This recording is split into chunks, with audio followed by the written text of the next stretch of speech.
민주당이 대법원이 윤석열 전 대통령과 연결돼 있다. 그런 제보를 받았다라고 해요. 대법원이 윤석열 대통령과 연결돼 있다. 그 사법부의 카르텔이 작동해가지고 이재명 후보의 당선을 방해하고 있다라는 건데, 야, 이게 대법관들 지금 10명을 포섭했다 이런 주장 같은데, 법관 출신의 35년 법조인으로서 보셨을 때 가능한 얘기입니까? 예, 뭐 이 주제는 간단히 말씀드려도 될 것 같고, 일고의 가치도 없는 주장이 아닌가, 그냥 아님 말고식으로 질러보는 게 아닌가, 뭐 그런 생각이 들었습니다. 일고의 가치도 없다, 아님 말고다 이렇게 말씀하셨는데, 제가 어떻게 그쪽에서 이제 주장을 했느냐, 민주당에서 주장을 했느냐, 짧게 제가 설명만 좀 드리겠습니다. 한민수 대변인이 어떻게 주장을 했는지, 법률적 집단들과 윤석열 대통령 측과 대법원 측이 연결돼 있다는 얘기가 공개된 적도 있다. 의원총회에서 뭐 이런 얘기를 하고, 그다음에 또 한민수 대변인의 그런 주장대로면요, 대법관 중에 파기환송 결정을 내린 10명은 윤석열 대통령 측과 연결이 돼 있다는 그런 주장 같습니다. 아니 그러기로 치면 윤석열 대통령의 구속은 왜 됐었을까요? 저는 그런 생각이 좀 들고요. 대법관은 그렇게 대부분을 컨트롤할 수 있을 정도면. 그다음에 박선원 의원 같은 경우에는 새벽에 잘 아는 분이 전화가 왔다. 그래서 윤석열, 그 다음에 김앤장 서무 변호사와 조희대와의 관계를 아느냐라고 물었다고 라디오 방송에 나와서 얘기를 했어요. 그래서 자기가 그런 전화를 받았다. 그래서 이것도 이제 이재명 유죄 판결에 윤석열 전 대통령 어떻게 보면 엮으려는 그런 움직임 같은데, 특정 로펌에서 이것도 좀 궁금합니다. 특정 로펌에서 아무리 김앤장이라 할지라도 특정 로펌에서 현실적으로 대법관 대다수를 다 움직일 수가 있습니까?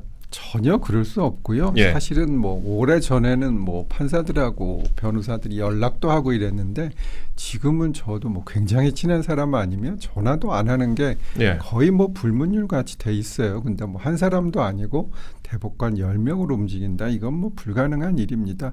그리고 아까 말씀하신 것 중에 뭐 김명수 전 대법원장이 제청한 분인데, 그걸 이제 윤 대통령이 임명했다 그래서 윤 대통령과 유착 관계에 있다. 이것도 사실 뭐 있을 수가 없는 일이죠. 그 약간 그런 속칭 짤방이라 그러잖아요. 그 사진 같은 거 돌리는 게 뭐 내란 픽 10명 이렇게 해가지고 그 10명의 대법관들에 대해서 굉장히 비난하는, 조롱하는 그런 게시물들이 돌아다니고 있습니다. 근데 그 10명 중에서 제가 보니까 그 중에서 한 7명 정도는 김명수 전 대법원장이 제청하니. 그렇죠. 이거 임명 자체는 윤석열 대통령이 임명할 수밖에 없는 거잖아요. 그렇죠. 당연하죠.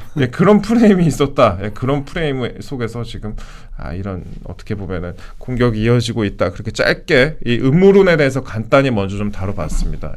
언론이 음모론으로 보는 민주당 측 주장, 저희가 조금만 더 말씀을 드리자면요, 조희대 3차 내란이다라는 프레임을 붙여갖고 공격을 하고 있습니다. 제가 아까 말씀드렸다시피 한덕수 후보, 그 다음에 김앤장, 조희대 원장까지 이제 묶어가지고 특정인을 포함한 기획 세력이 상당 기간 전부터 이런 구도를 기획했다라고 주장을 하고 있습니다. 여기다가 또 조희대 전 원장, 원희룡 전 장관, 또 S 변호사 등이 5명이 주기적으로 모여서 한통속을 이뤘다라는 소리까지 하고 있는데, 우리 대변인님, 원희룡 전 장관 측하고도 가깝잖아요.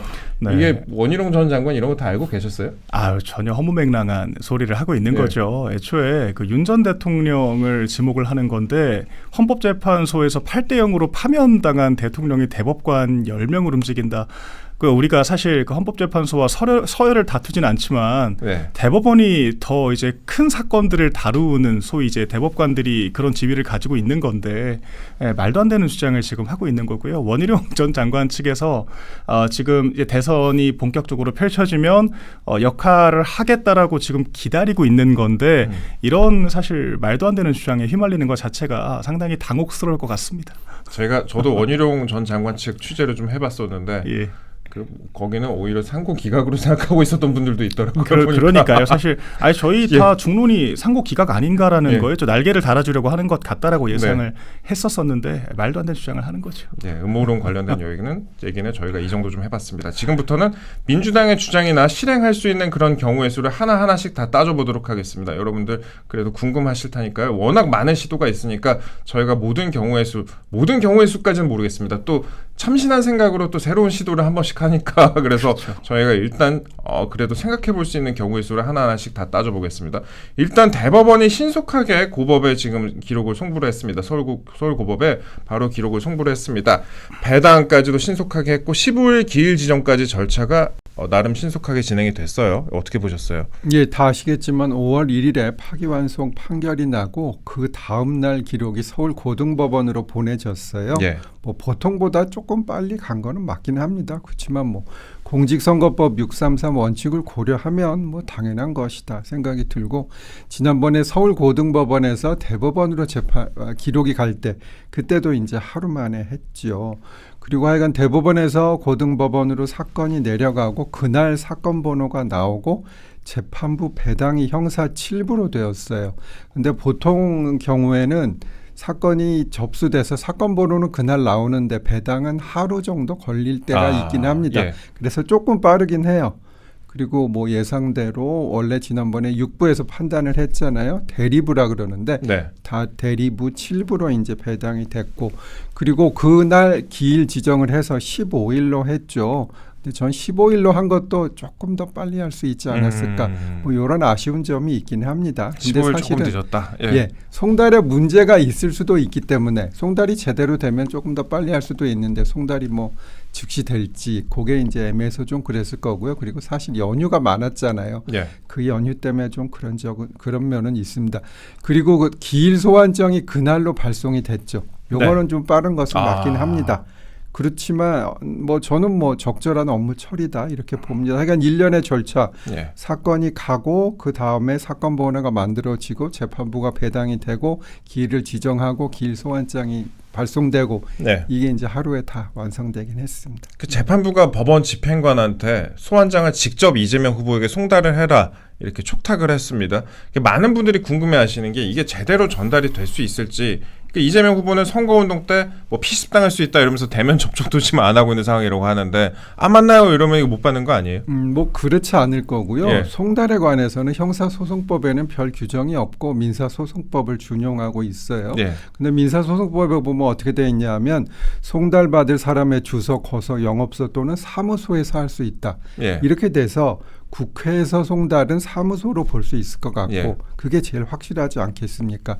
그리고 사무소나 집이나 마찬가지로 꼭 본인이 받아야 되는 게 아니라 거기 있는 뭐 사무원에게 송달할 수가 있어요. 예. 이것을 이제 보충 송달이라고 하거든요. 네. 그리고 집에 갔으면 가족들이 받을 수 있어요. 그것도 이제 보충 송달이죠. 근데 사실 집은 비워두기가 쉽잖아요. 예. 비워두기가 쉽고 아니면 누가 집 우편집배원이 와도 그냥 쥐 죽은 듯이 대답을 안 하고 있으면 뭐 송달을 사실상 할 수가 없죠. 네. 근데 국회의원 사무실에 아무도 없기는 어렵지 않겠습니까? 그래서 의원 사무실에 직원한테 갖다 주면 아무 문제 없을 것 같아요. 근데 이제 직원이 뭐 안 받거나 서명을 안 해준다 이러면 또 어떻게 하느냐 이렇게 생각하실 수는 있는데 그런 경우에는 그냥 서류를 놓고 오면 돼요. 놓고 와도 돼요? 예, 이걸 유치송달이라고 해요. 송달. 그러니까 보충송달 또는 유치송달이란 제도가 있으니까 송달은 아마 적어도 내일 늦어도 모레 정도는 충분히 가능하지 않을까 생각이 들고, 그러니까 이재명 후보가 뭐 피습의 위험이 있다고 어디 칩고하고 뭐 그래도 아무 소용이 없지 않을까 그렇게 생각합니다. 송달 자체는 일단 뭐 유치 송달이라도 가능하니까 내일 한 모레 정도에는 아마 이제 도달하지 않을까 이렇게 말씀하셨습니다. 그런데 뭐 어차피 그 어떻게 보면은 그 소환장을 직접 받거나 아니면 간접적으로 받았다고 한들 지금까지도 이제 재판에 불출석하는 경우가 왕왕 있었잖아요. 이재명 후보 같은 경우에는 뭐 선거운동 하고 있다고 불출석해 버리면 이것도 그만 아닌가, 땡인 거 아닌가 이렇게 또 관측하시는 분들도 있을 것 같은데요. 불출석하면 그 기일에는 재판을 진행할 수 없는 건 맞아요. 예. 그렇지만 그 다음 기일을 지정해서 그 기일에 출석을 하지 않는다. 그러면 피고인의 출석 없이 재판을 진행할 수 있게 되어 있습니다. 한 번 해갖고 안 나오면 그 다음에는 그냥 벌석 재판이 가능하다. 네, 그렇습니다. 예. 벌석 재판이 가능하다. 그러면은 이런 식으로 시간을 끄는 것도 그러면 좀 한계가 좀 있긴 하겠네요. 그런데 그렇죠. 이제 파기환송심이 어떻게 보면 1차 공판으로도 종결하기도 하잖아요. 그러면은 벌석 재판으로 1차 공판으로 그냥 바로 종결할 수도 있다. 이렇게 관측을 할 수도 있을 것 같은데 변론 종결 당일에 그러니까 재판 한 번 하고 선고하는 것도 가능한가요, 혹시? 예, 가능하고요. 사실은 파기환송심은 거의 뭐 99% 1차 공판으로 끝냅니다. 근데 사실은 이건 파기환송의 내용 내용에 따라 조금은 다르겠죠. 네. 보통은 유죄 취지, 무죄 취지 이렇게 확실히 얘기를 하는데요. 가끔 어떤 부분을 더 심리에 봐라 이럴 때가 있긴 해요. 네. 그렇다면 그 심리를 위해서 뭐 입증 기회가 주어야 할 수도 있는데 이 사건은 전혀 그런 게 아니거든요. 너무나 정확히 결론을 주었고 사실관계는 이렇게 딱 확정되어 있는데 이에 대한 2심의 판단이 잘못되었다. 이런 내용이었잖아요. 그래서 저는 종결할 것으로 예상을 하긴 해요. 물론 이재명 후보는 뭐 양형 사유를 입증해야 한다. 또 뭐 양형 증인을 신청해야 한다. 법정 의견서를 내야 한다. 뭐 여러 핑계를 댈 수 있을 것 같긴 하고요. 예. 물론 담당 재판부의 재량이지만 더 기회를 줄 것 같지는 않아요. 그리고 지금 말씀드리는 게 저는 이제 중요하다고 생각을 하는데 변론 종결 당일에 선고가 가능하게 돼 있고 예. 가능할 뿐만 아니라 형사소송법에서는 원칙적으로 당일에 선고하라 이렇게 법이 돼 있습니다. 예. 형사소송법은 이 경우에는 친절하게도 일단 선고를 하고 판결문은 그 후에 작성해도 된다 이렇게까지 하고 있고요. 그러니까 원칙적으로 당일 선고하고 예외적으로 특별한 경우에만 선고 기일을 2주일 이내에 별도로 지정하라 이렇게 돼 있으니까 당일 선고가 저는 맞지 않나 생각이 듭니다. 선고하려고 하면 또 할 수도 있는 그런 상황이네요. 할 수 있습니다. 그리고 지금 이제 조희대 대법원장 탄핵을 언급하던 민주당이 어제부터 지금 주장하는 게 있습니다. 선거운동 기간에 잡힌 모든 대선 후보자 재판 기일을 대선 뒤로 미루라. 그럼 모든이라고 해봤자 이제 한 명입니다. 한 명인데 지금 12일 이전까지 이거를 안 한다면 결정을 안 한다면 사법 쿠데타의 진행을 막겠다라고 엄포를 놓고 있습니다. 국민에 대한 참정권 침해, 사법부의 선거 방해라고 주장을 하고 있습니다. 그러면서 법봉보다 입법부의 의사봉이 훨씬 강하다는 것을 깨닫게 될 것이다 라고 주장하고 있는데 어떻게 생각하세요? 3건의 우열이 있습니까? 뭐 천천히 다 말씀드리면 아직 대선 후보자 명단이 다 정해지지는 않았지만 후보자 중에 형사재판을 받을 사람은 아마 이재명 후보밖에 없지 않을까 뭐 예상이 되긴 하고요. 이재명 후보는 전에 뭐 무죄에 대해서 자신이 있다고 했잖아요. 그럼 다시 무죄 주장을 한번 해보고 2심 재판부의 판결을 받는 것이 맞겠지요. 물론 이제 대법원 파기환송 판결의 기속력 때문에 쉽지는 않겠죠. 그리고 또 15일부터 선거운동 기간 중이어서 15일에 재판을 못 받는다 이랬잖아요. 그래서 저는 선거운동 시작인 직전인 11일에 재판을 하면 되겠다. 뭐 이런 엉뚱한 생각도 해보이긴 했습니다. 사실 뭐 쿠데타 이런 얘기가 나와서 제가 사실 되게 조용히 얘기를 하잖아요. 근데 민주당에서 너무 심한 얘기를 많이 해요. 그동안 이렇게 재판을 질질 끌고 한 게 누굽니까? 이재명 후보 스스로 재판을 질질 끌어왔는데 이제 와서 선거운동 기간이라는 이유로 재판을 미루겠다. 이거는 어불성설이죠. 사법 쿠데타라고 했는데 재판을 하는 것이 어떻게 쿠데타가 되겠습니까? 오히려 정당한 사유 없이 대법관들과 대법원장 그리고 서울고등법원 판사들을 탄핵하겠다. 이것이 저는 국헌문란, 즉 국가기관의 권능 행사를 상당 기간 불가능하겠다는 게 아닌가 이런 생각이 듭니다.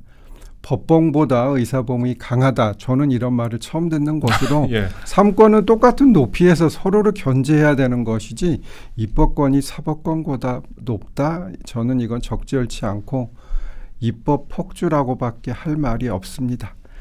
그리고 또 민주당에서는 조희대 사법부는 선거 당사자인 후보를 5번이나 재판에 불러 앉힐 것이다. 뭐 이런 말도 했어요.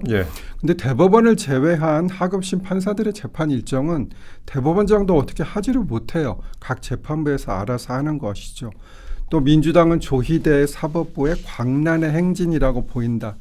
이런 말을 했어요. 근데 최근에 대법원장 등의 탄핵을 민주당에서 언급하자 광기가 보인다는 비판을 민주당에서 많이 받고 있다라는